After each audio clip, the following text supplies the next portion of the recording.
Hi there, it's Brian Sebastian, Movie Reviews and More, Women on TV.tv and IT 247 out of Franklin, Tennessee. And this is going to be a fun show because now a lot of our co-hosts and friends get to meet each other virtually. So Trending Me, Joanna, gets to meet my good friend Mike Szymanski and Mike vice versa. So we're going to talk about movies today, but also Joanna is going to ask Michael questions on things because now Mike is going to get his due and get a lot of interviews, which is way totally overdue for him and all the things that he's been doing. So, Joanna, let's start off with this. What's the first question that you would ask Michael? Since you've never met him before, what little you know about him? Well, you are a journalist and you've had an established career as a journalist. And I just want to know what your journey and that defining moment, because I feel like journalism can either be you go into it for reasons of your own beliefs, I believe, your own moral reasons. So my question is why did you become a journalist? Was there a life event? Was there something happening in the world that you felt that you needed to, be a part of? Or what about journalism attracted you? Because I feel like everybody has just a different intention as to why they want to become a journalist. And I think it's quite inspiring. So I would really love to hear why you decided to go in that journey. Yeah, it's interesting because the journey in journalism started way before the ultimate reason. But when I was in second grade, my dad gave me a typewriter, and because my penmanship was so bad, and he said, "Here, type." And I was getting in trouble for typing my lessons rather than, but I was the only kid in second grade who had an electric typewriter. And he said, "Here, you're going to be a writer." And I wanted to be, I wrote poetry and screenplays and stuff. And then went on all the school newspapers and from elementary school to middle school to high school. And but ultimately when I was in middle school, it was during Watergate. And even though I wasn't into that much politics, I knew I hated Richard Nixon because my dad liked him. And and I knew that he was a crook, and I just watched how the media, the newspapers, brought down a president. And I thought, that is really cool. That is really cool. So even in, when I was, I guess it was 11, 12 years old at that point, I was fighting with my dad and realizing that there was a lot of power in being in the media. And then I later, when I became an investigative reporter, my first job was as covering the crime spree at the Atlanta child murders for the Atlanta Constitution. So it was in the middle of the Atlanta child murders and covering night cops. And I had to go actually to the scenes where, children were found underneath the Chattahoochee River and under the bridges, and then go. I was the first person to actually go to meet with their families and after they found out that their kid was dead, and say, I'm the one who wants to tell your story as fairly as possible and as humanly as possible. And now people get publicists before they do that. It's ridiculous. The families have their own publicists and things like that, and book deals before journalists talk to them. But back then, it was like I had to convince them. It's like, hey, I'm going to treat you better than the big blaring TV cameras, and I'll tell your story and sensitively as possible. And tomorrow nobody's going to care. Ultimately, it's today. You have to tell your story now. You can't wait. And so it was hard. And then I got a job as an investigative reporter for the Daily News in Los Angeles. And I covered the homeless issue a lot. And that was one of my big deals. I won a lot of awards covering homeless and mentally ill issues, and which is timely still, unfortunately. And then more recently, I was at the LA School Report writing about schools and the Los Angeles School District. And one of my biggest things that I did there was covering the bullying issue and bullying going on right after Trump was elected, and an actual spike in incidences all across the whole gamut of, Los Angeles is a very, very diverse district. It's got the poor kids and the elite kids, and it covers one of the largest square mile areas in the whole country, and they saw it in every community. Even teachers were bullied. A teacher I know who wore the what do you call it, the dashiki, she was Muslim, and she wears the hood, and she was being bullied by her students, and because Trump gave us the permission to do that. And how do you, when you cover stories like this, I'm sure there must be some point in time while you were doing this that you probably were getting a lot of energies, especially with very, very heavy topics, especially when you're dealing with, people like children being murdered and killed and missing and all that. How did you cope, and how did you make sure that you stayed somewhat sane when you were reporting these stories? Because that's one thing I also notice as well as with journalism is like the topics that are covered are so heavily, like, when I just read about it, when I read an article, I feel a certain type of way about it. If I'm going to feel a certain type of way, I will feel a certain type of way. But I cannot imagine somebody actually going into it and investigating and speaking with the actual people that were involved. So how did you maintain that mindset, and that, how did you kind of go about it with just being mentally prepared with what you were about to investigate? Yeah, it's interesting because there's something that police reporters especially are known for: gallows humor. They always have this, these really bad jokes and terrible jokes. And I was for the longest time known as the dead baby reporter. I had the dead baby beat. Oh gosh. And Wow. it sounds horrible, but that's what I did. I mean, I rode along with, the ambulances when they arrived, and then had to go to the families. And why I was good at it was because I still kept a distance. You're supposed to be a journalist and keep a distance. And I also taught that. I taught journalism for a long time at UCLA in extension. And I said, you got to be distant, but you also got to recognize that you're a human being.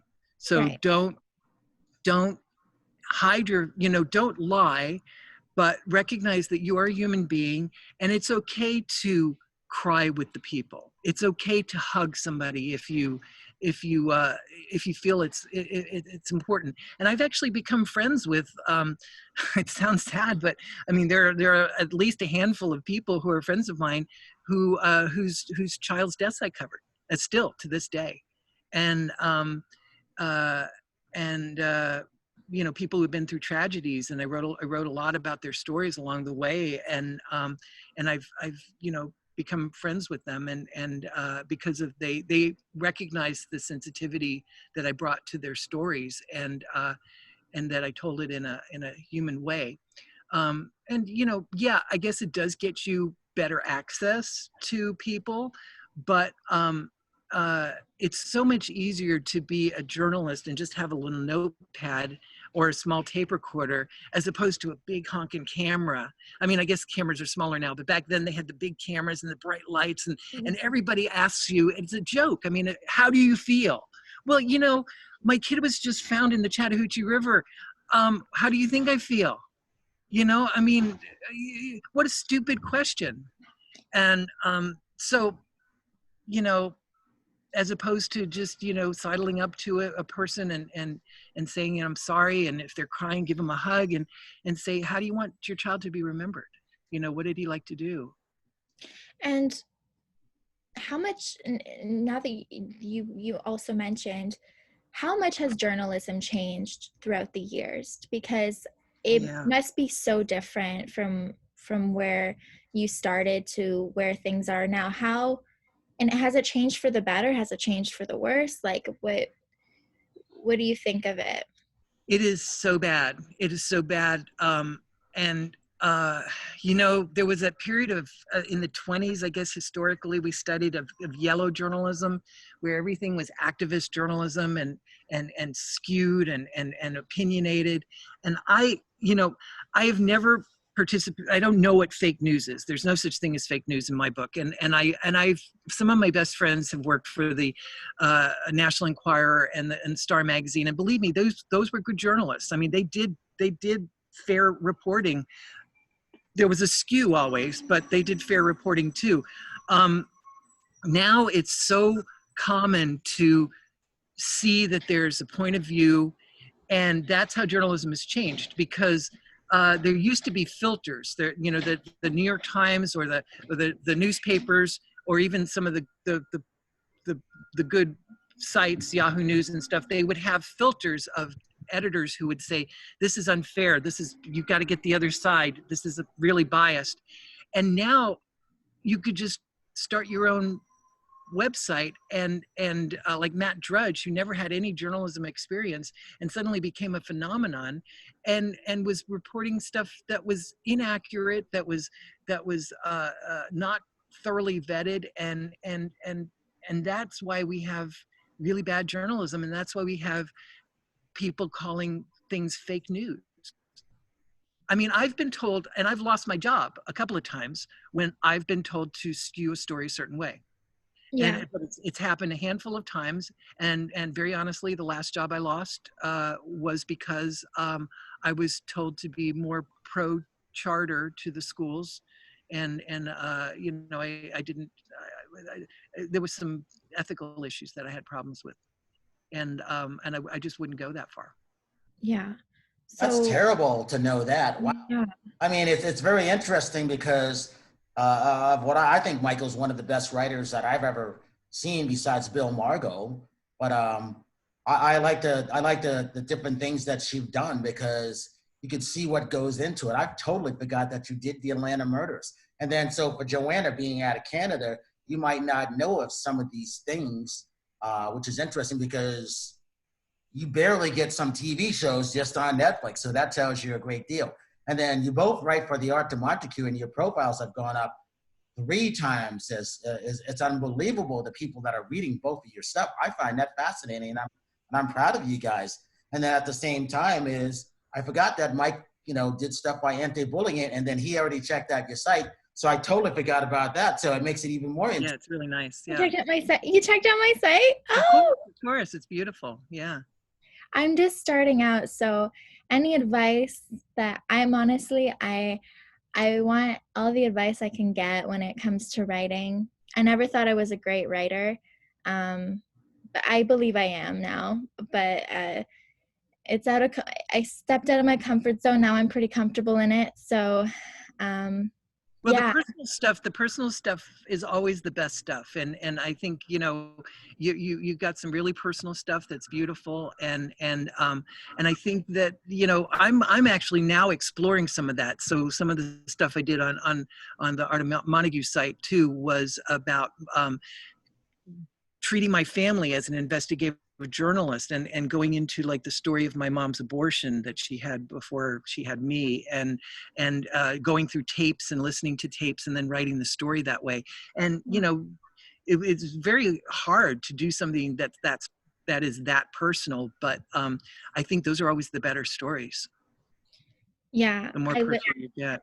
It's very, I always thought vulnerability was a weakness of mine, but I'm learning how to embrace that.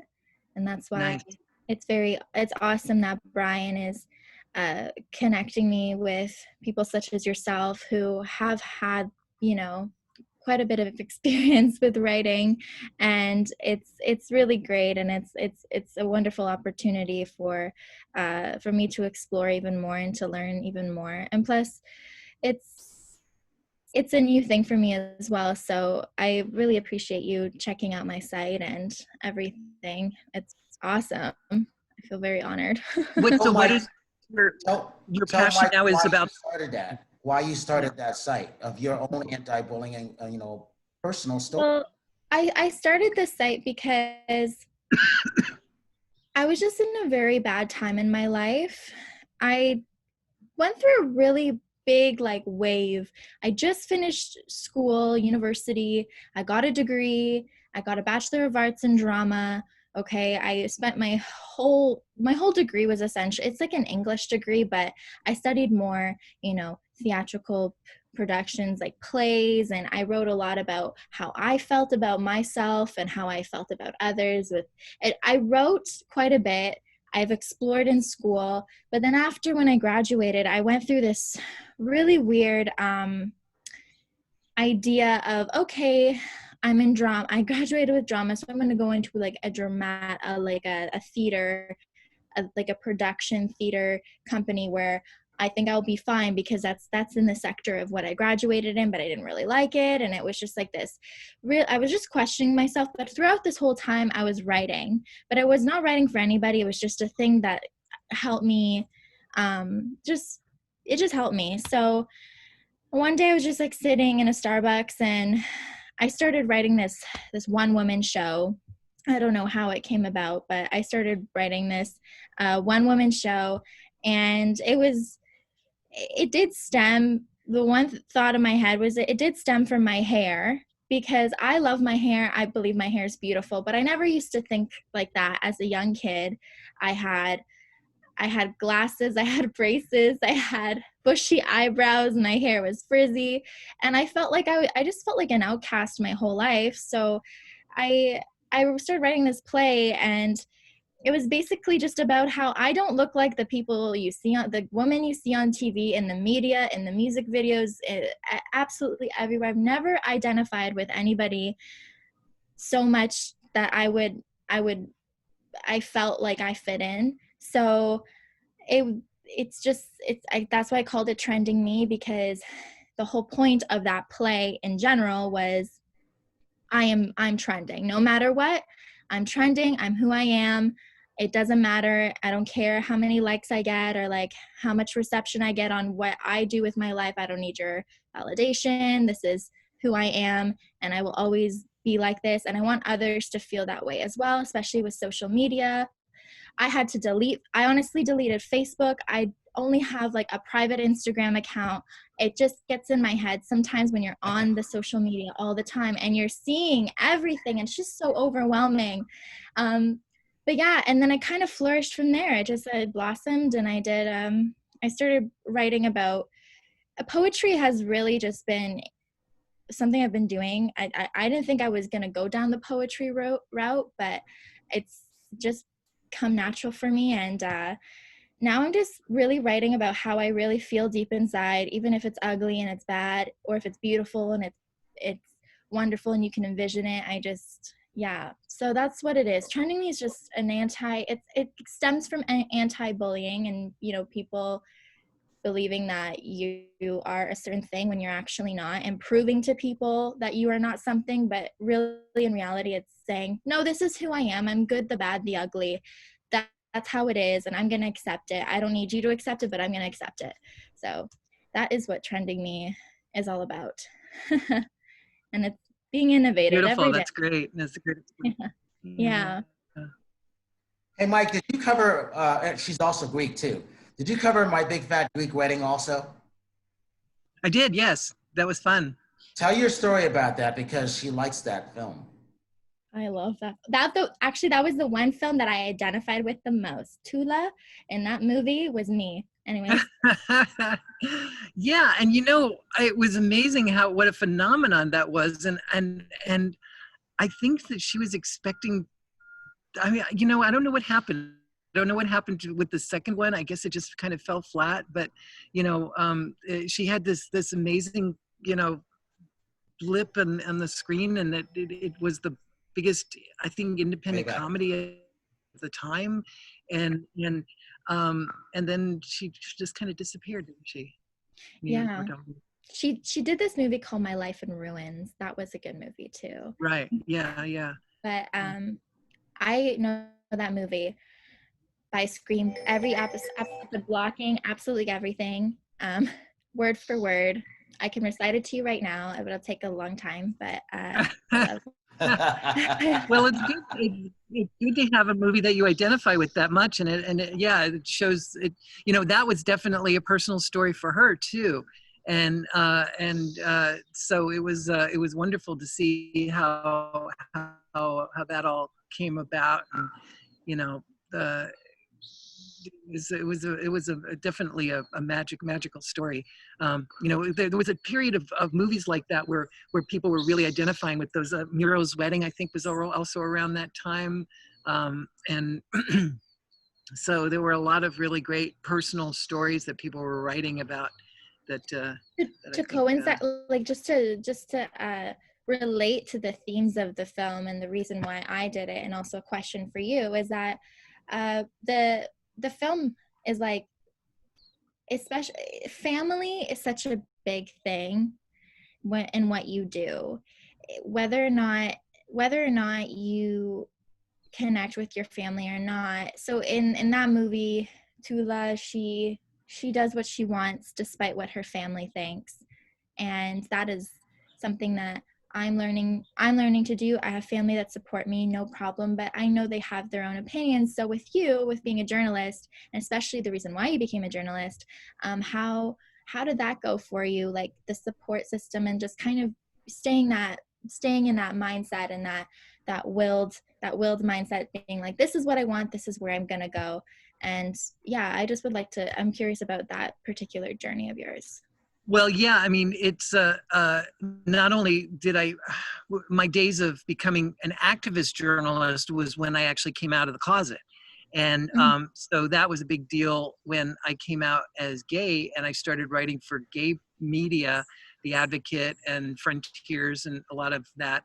And then also became the editor, the gay editor for Adult Video News, which was a big deal, and you know, it's like the variety of adult entertainment.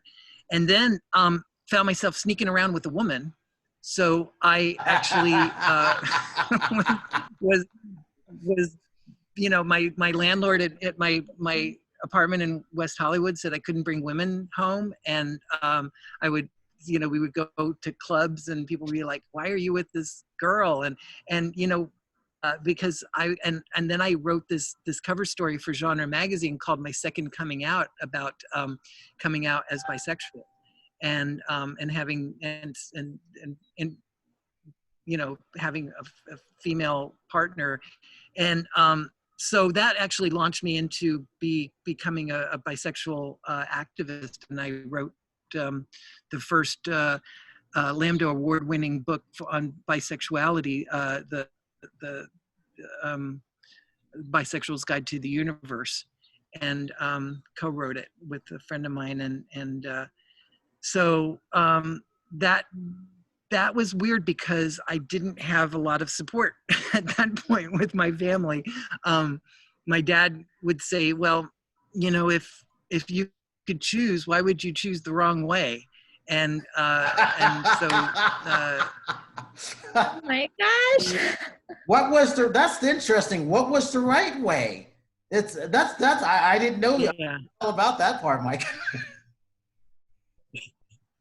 Yeah, so I mean, it is, yeah. And so anyway, but yeah, so they didn't like the fact that I became an activist journalist. I think that's what it was. I mean, my dad was in the hospital when I was on the Donahue show, and he was flipping channels and saw me on the TV show talking about how my dad wasn't accepting me, and all of his family was calling him from New Jersey and New York and saying, did you see your son on TV? He's like, yeah, I'm in the hospital. He's going to keep me here. He's going to give me a heart attack.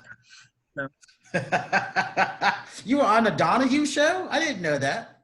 I was on like 50 talk shows. I was on Ricky Lake, Lisa Gibbons, a lot of them. How'd you get on those shows? I didn't know that. They came to me because I was, you know, it was the hot thing of the moment, you know, you being bisexual, and my spin was, you know, that I came out as gay first and then came out as bisexual, and most people say they're bisexual first and then go to becoming gay or lesbian. So, you know, I was doing it the other way. Wow, I didn't know that. Interesting. So how did you end up meeting RuPaul? Because Joanna loves RuPaul, obviously. Look at her eyes.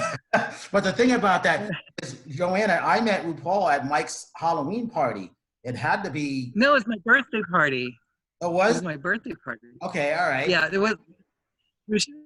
Yeah, she was at a Halloween party too, but I think that you first met her at my 40th birthday party, probably. But I don't know if Rue wants me to say how I met her because no, actually, you know what? We had done interviews with Andre at the time, right? You know, when he was in that movie. Do you remember that movie? But I'm only a cheerleader. But I'm a cheerleader with. Oh yeah. Samantha, oh, the blonde, the famous, she's, yeah. Anyway, so I had interviewed Rue a number of times, and then when we were doing the porn award shows, we needed celebrity judges, and so RuPaul was one of our celebrity judges, and so I got to know her that way, and then I would get phone calls from him in the middle of the night saying, now, how do you judge cum shot? Is it by volume or is it by distance? Or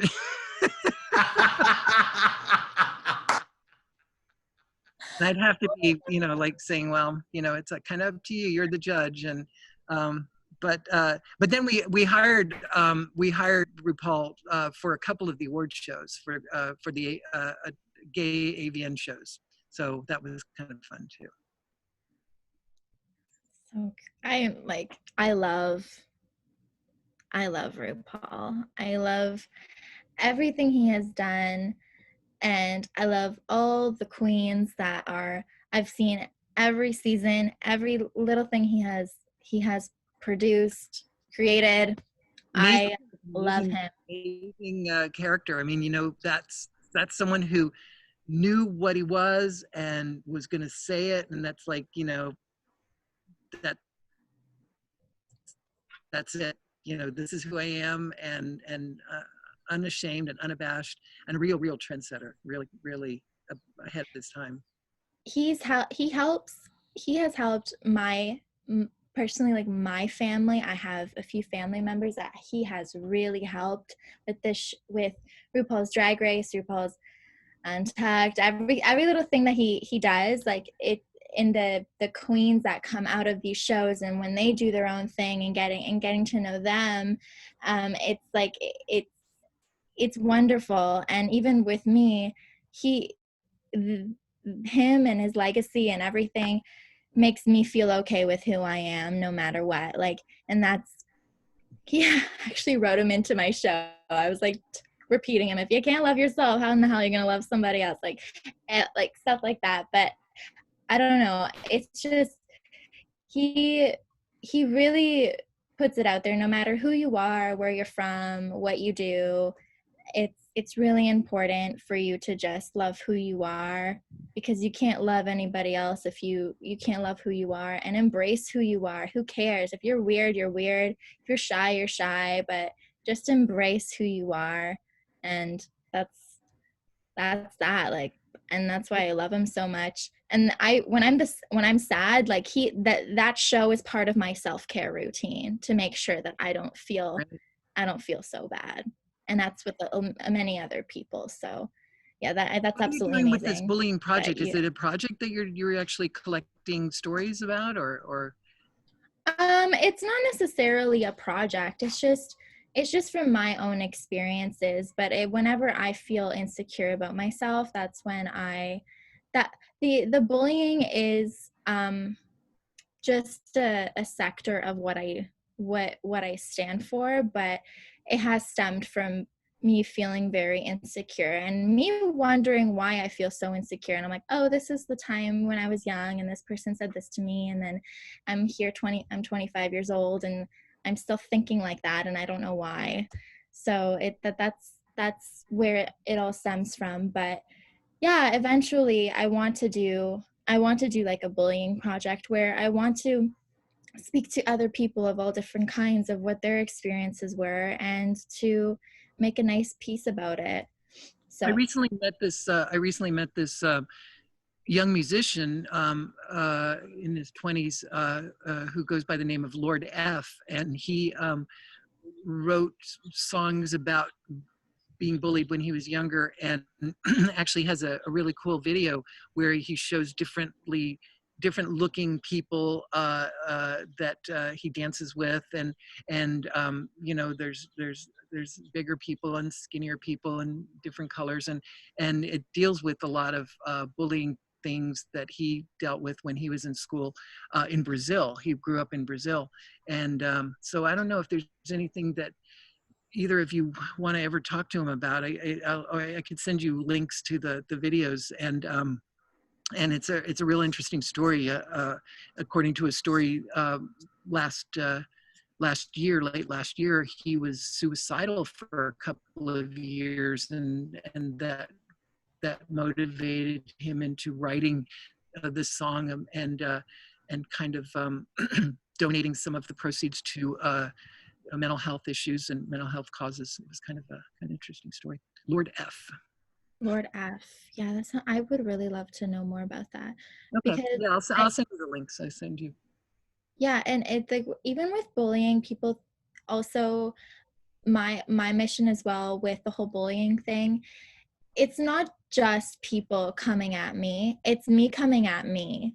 It's me bullying myself, because we do that too much. Some people more than others, but that self-sabotage, that saboteur in your own head, your own voice, and that could stem from people bullying you, but then it's up to you whether or not you want to let that rule you, you know.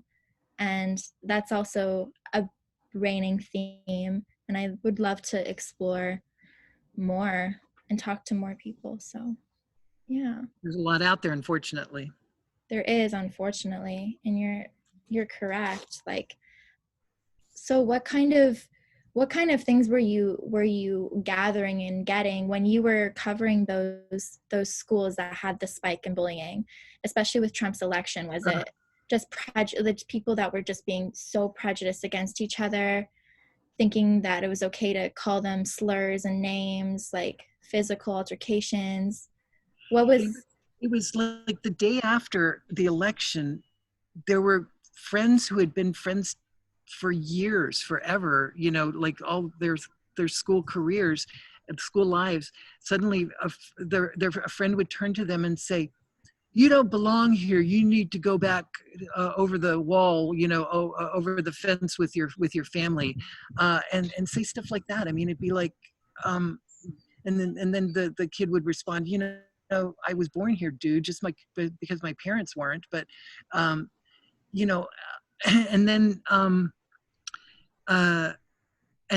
to attack teachers who look differently and or talk differently, and anybody who had an accent, you know, was different. But the worst part was the most heartbreaking. We're interviewing kids who said, "I'm worried about when I go home if my parents are going to be there or not," and that the school system actually had to deal with. They had to put together this packet to say, "Okay, this is what we're going to do if you go home and your parents and your house has been raided and your parents are gone."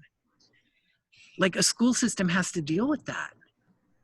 I mean, how horrific.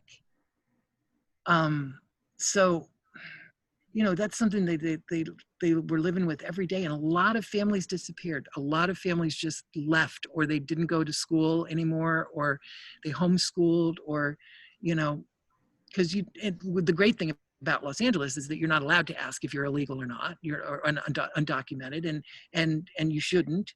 They deserve to be in school and have an education just like anyone else.